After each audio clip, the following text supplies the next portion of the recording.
fantastic to be here at the Women's Amateur Asia Pacific Championship in the beautiful surroundings of Siam Country Club. We're very grateful to Dr. Pontiff for all he and his team have done for this championship and for helping us make this a truly memorable week, so thank you very much. It's hard to believe this is only the 4th edition of the WAC. A lot has happened in a short space of time, and the championship has progressed more rapidly than we could ever have hoped. We couldn't have scripted it any better to have our inaugural WAC champion, Ataya Thidakul, reach #1 in the world this week, and that we bring her the championship to her home country of Thailand for the first time. It's a phenomenal achievement by Ataya, and we could not be more proud of all that she has achieved and the example she has set for all the other players to follow. When you factor in the success of other previous competitors, such as Yuka Sato in winning the US Women's Open and Patti Tavatanakit in winning the ANA Inspiration, you can just see how huge the potential for women's golf is here in Asia Pacific. And that brings me back to why we started WAC. I like to describe the twin goals of this championship as attainment and aspiration. Attainment in that the very top players have the opportunity to get into 2 major championships and compete at the very highest level. But aspiration in that the rest of the field can learn and improve by competing with the very best in their region. The positive cycle this creates is powerful. When we have a world #1 and 2 major champions within 3 or 4 years of competing in WAC, it is clear that the potential for women's golf here is almost limitless. Once again this year, we can look forward to a wonderful championship, and I have no doubt we will find another worthy champion come Sunday. As you know, WAC will return to its normal calendar spot in 2023 and will be played in March, and we will announce where that's going to be played on Sunday afternoon after the closure of this week's championship. And with that, I would like to hand back to Mike. Thank you, Martin. And again, Timor, I wonder if you'd just like to say something about some of the nations who we are seeing represented in the field for the first time this week. Good afternoon, ladies and gentlemen. This is the first. We already have about 21 countries, which is more than they were last year. And I'd personally like to thank Martin and the RNA for creating this tournament to give the opportunity to our ladies to promote and play at a much higher level. The 3 new countries like Pakistan, Macau, and Nepal. It's wonderful to see them come into this event, and as we progress and as the people understand how to qualify for this event and how we get the world ranking points, so I'm sure this tournament will go from strength to strength. Thank you, Timor. We'll now take some questions from the floor. If you would like to raise your hand, we'll get a microphone to you, and we do have people to help the translation if necessary. So, Joy, we'll start with you, please. I have a question that I'd like to ask both Mr. Slumbers as well as Temur about the 3 new nations. That must be really pleasing for you guys to find that there are 3 more countries which are coming in. And is there any effort now to increase that number by getting, more Bagger Point events and things like that for the other countries? And I'd like to have a special comment from Temur, because one girl is from his own country. He has lived up to his word that he told me last time that he will have a Pakistani girl over here this year. Go ahead. Yes, it is wonderful to see. I've often said with these championships, it is about, I'm as interested in the players who are struggling to make the cut as I am in the players who are trying to win. And in trying to get those players who are learning their craft or learning the level they've got to play at, is really, really important to this championship, and it's probably more important than even the winner. Alongside that, we are developing and working on academies to be able to bring world-class coaching and facilities to those countries which don't have access to it today. And the byproduct of that is we will see more countries with players beginning to get good enough to be in the field here. So yes, it is terrific to see, and good luck to them this week. The important thing is that you provide the opportunity at both levels. One is an entry level for the developing countries, and I'm delighted that there's a girl from Pakistan who's here. And I'm sure we'll have more tournaments and more opportunities because people then the associations understand how to get in. So this tournament is in its sort of infancy, and it's become a stepping stone for the players as a must event before they decide to turn professional or engage themselves against the other players. So I just want to encourage all the other developing nations that to have more WAP tournaments, to have develop their, and the RNA is helping them develop the basics, at their grassroots level, to give them more opportunities to play more tournaments. And I'm sure that this number will grow, and it's going to grow every year. I'm quite positive of that. And if I can ask, Mr. Slumbers, you briefly referred to the academy as part of it. Is there any plans to include the girls as well into the brilliant thing that you guys have started called the AAC Academies? Can there be a WAP Academy running side by side? Well, I mean, the AAC Academy is now in its third year, and it's certainly showing promise. And to me, it's proven that we can help through that mechanism.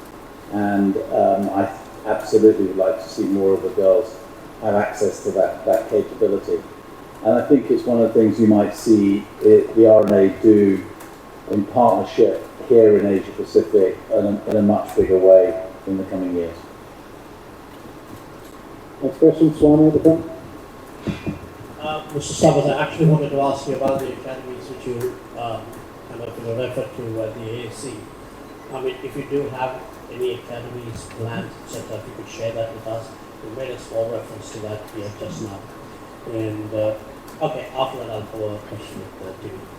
No, I'm sorry, we're not in a position to announce anything. It certainly is things are under discussion, things are being thought about. But as I said, I think the idea of the academy and being able to bring world-class instruction, and instruction is far more than just hitting golf balls, it's the whole concept, and what you need to get to the very top is proven to work.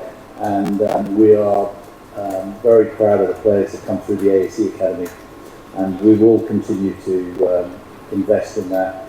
And who knows, it might be wonderful to see one of these countries win it in the years to come. Thanks, Martin. Trevor, I want to ask you is that, there are two sets of countries here in these championships. There is one set, like say Australia, Japan, Korea, Thailand, and a couple of others, who are actually coming here and they actually go back with the podium positions. And then what Martin said earlier, there are many others who are trying to make the cut. Is there a possibility, or is there a plan in your mind to have, say, a tier 2 kind of, tournaments for countries which are still, kind of growing and will hopefully be in the next 3 to 5 years be able to contend at the WAC? I don't think we haven't got any plans to create a tier 2 event, but I think what the basic way of looking at things is that the RNA and us, we develop the tier 2, we develop their standard by providing coaching, by providing equipment, by bringing them to more tournaments. And you just look at it that just by playing here, you go back with an experience that you remember. You create friendships, you create opportunities where you say, oh, I met this one at this place, and I look at her. Then you give incentives. You see the facilities, the fabulous golf courses. They play at a very high level. They see what they can do, what they have to do to get there. So this is a guide. This is an education for them, and then for the better players, obviously, it's a stepping stone to go into the professional side of things. because those are developed. So it's being developed at both levels. I'm sure you're in touch with the various federations across the region. You know, this is 1 week where they play a very high quality international event. But for the other 51 weeks, I mean, it's back to the kind of tournaments which really are still, you know, kind of growing, as I would say, looking at it more positively.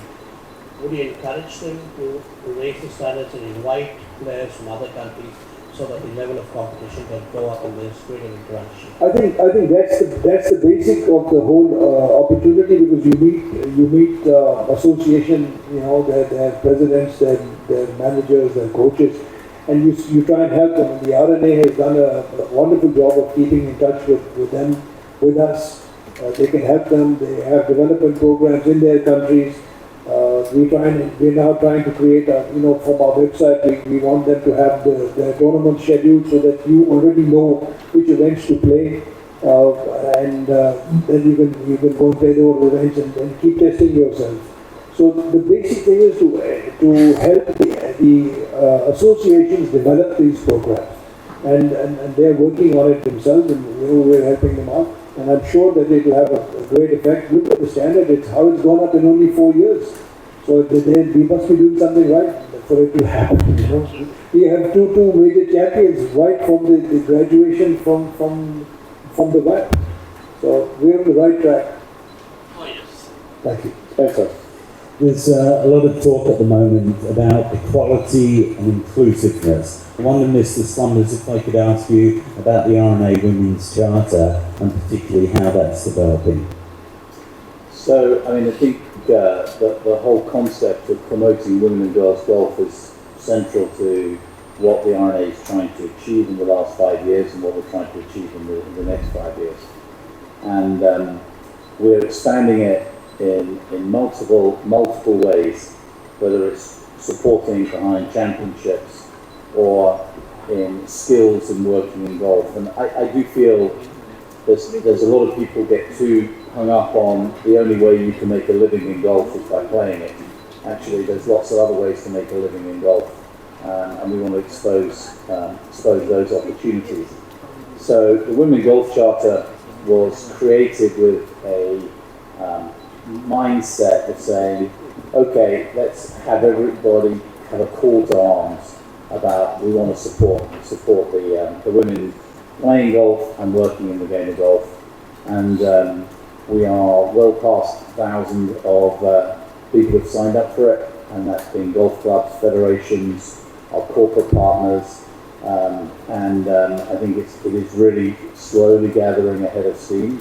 And I think that whilst I would like to say that, you know, women's golf is growing, we still have an awful lot of work to do, and to be able to elevate championships, drive commercial opportunities, and in the professional game drive up prize money. But it is something that, frankly, we all who work in this sport have a responsibility to do, and to do our part, and to say I'm proud to be part of the Women Golf Charter of the RNA driving. Do you have any more questions? Answer? Sorry, maybe on a similarly related question, I know you've spoken about it before. COVID has presented golf with a fantastic opportunity. We've seen a huge growth in numbers. Generally, are there any figures that you at the RNA can share with us about that, and maybe also how tournaments, elite tournaments such as this, can help spread the word to actually, with the aspiration, get more people coming in? Yeah, so our website's got all the detailed numbers on it, Spencer, that although I'm a numbers person, I don't recall them straight off the top of my head. But, you know, golf is in a really good place for two reasons. One is COVID has fundamentally changed society. But secondly, there is a growing understanding that golf is good for your mental health and your physical health. And there's one really good thing that's come out of COVID, and there's not many, is that people are more conscious about their health. And so this opportunity to play golf because it's good for your health is driving up numbers. I can tell you the numbers in the UK were something like up 150%. It's falling off back a bit. It'll take a couple of years to settle down, but I think golf is probably one of the biggest winners from a sporting point of view of the game, and it's a dividend we are intent to take a maximum advantage of. Joy? Mr. Slumbers, in Shanghai, you very proudly told us about one new thing that you had introduced about the equipment testing. You had gotten your team and how important it was for these amateur players to realize about their equipment, to understand about their equipment. Have you tried anything like that with BAT this year, or is that one of the plans of doing in the coming years? No, there's nothing on that, and if you, I do quite enjoy talking about equipment and learning more about it. I think that's one of the benefits of the academy idea, is that players start to understand what equipment can do for them, and that's part of the education process. But the players must be doing something right, because the scoring is pretty good, and I'm led to believe that the course record was set this morning as well at 66. So they're obviously they've learned an awful lot about how the game can be played and how to play. That's all the questions. Then we'll draw things to a close. I'd like to thank Mr. Hassan and Mr. Slumbers for joining us this morning. Thank you. Thank you very much.